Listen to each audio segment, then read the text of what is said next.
Hai guys, kembali dengan Joseph di sini. Kali ini kita akan review sebuah smartphone dari Infinix, yaitu Infinix GT10 Pro. Seperti apa detail reviewnya, pastikan kalian tonton sampai habis ya guys. Tapi sebelum itu jangan lupa klik tombol subscribe, aktifkan loncengnya, juga jangan lupa follow sosial media review gadget ya guys.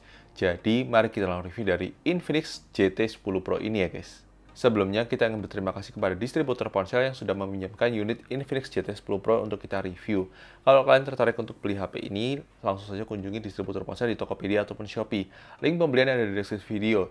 Dan mari kita bahas detail review dari HP ini ya guys. Aspek pertama yang kita bahas dari sisi performance-nya, di mana performance dari MediaTek Dimensity 8050 atau setara 1300 rebrandingnya, itu menurut kita sih termasuk sangat bagus banget ya. Secara performance itu sudah pasti aman banget buat harian, buat pengalaman pengguna itu nyaman banget.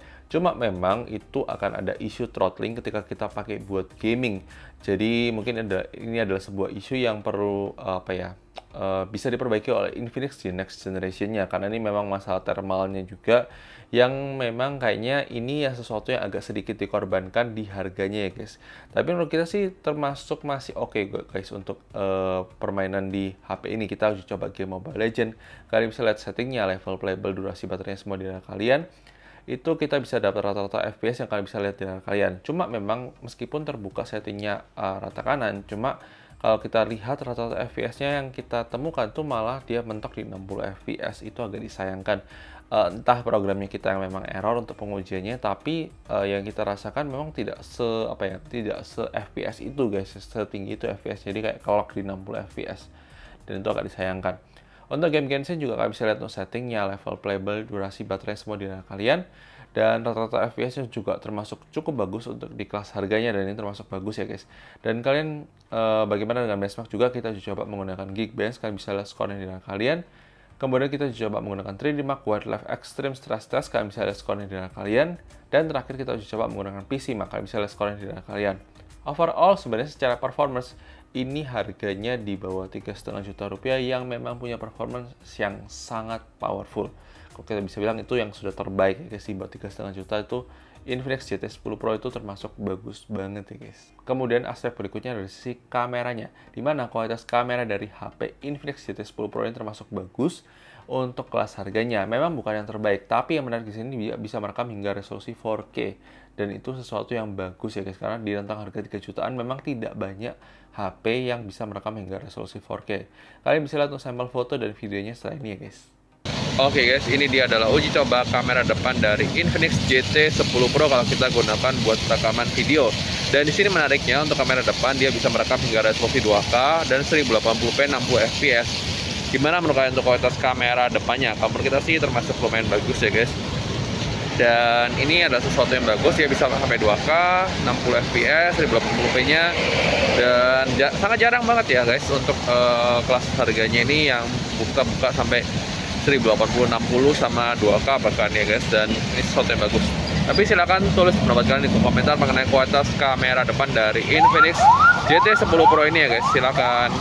Oke guys, ini dia adalah uji coba perekaman kamera belakang dari Infinix GT10 Pro. Kalau kita gunakan buat perekaman video, dia bisa merekam hingga resolusi 4K untuk kamera belakangnya. Itu sesuatu yang bagus, memang karena chipsetnya mendukung, dan ini sesuatu hal yang bagus ya guys. Gimana mau kalian untuk kualitas kamera 4K-nya? Bisa 1080p 60 fps, bisa resolusinya juga bagus ya 4K. Dan gimana menurut kalian? Ini memang lagi polusi, jadi memang kalau langitnya putih ya masih wajar ya guys, karena memang polusi udaranya di Jakarta cukup tinggi. Ya, di kurang lebih seperti ini untuk kualitas kamera belakangnya. Silahkan terus komentar mengenai kualitas kamera belakang dari Infinix GT10 Pro ini ya guys.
Kemudian kualitas layar AMOLED Full HD Plus 120 Hz sudah pasti bagus banget, dipakai di outdoor juga nyaman banget dan aman banget buat penggunaan harian. Dan Netflix-nya sudah terbuka wideband L1. Jadi ini sesuatu yang bagus ya guys.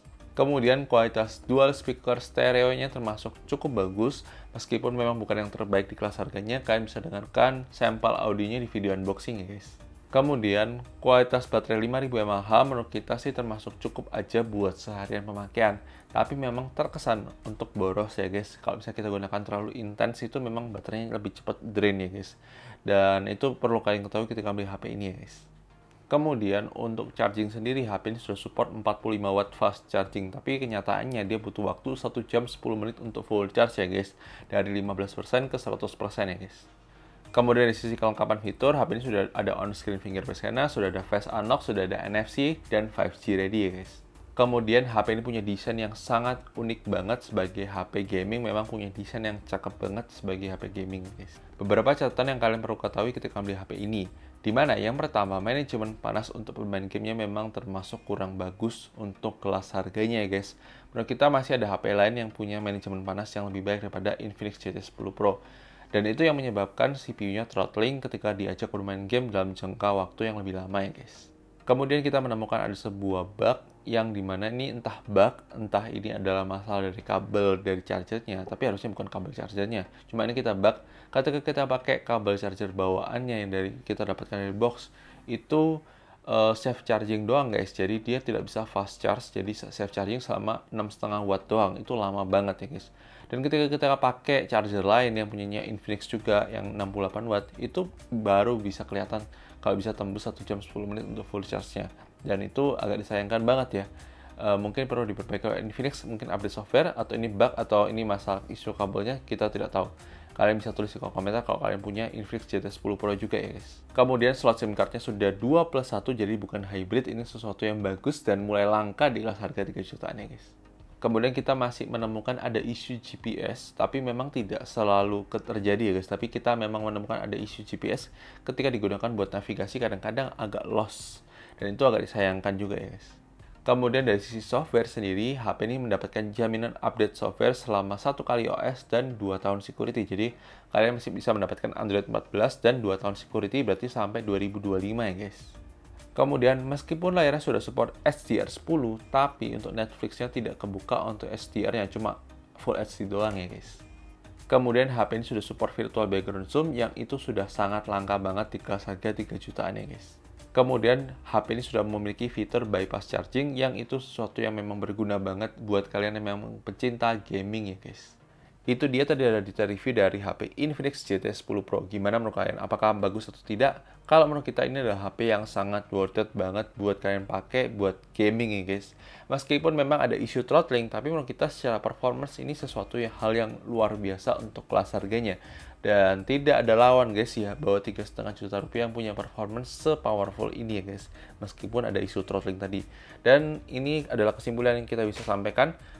Kalau misalkan tertarik untuk beli HP ini, silahkan kunjungi distributor pasar di Tokopedia ataupun Shopee, dan sampai ketemu di video selanjutnya guys.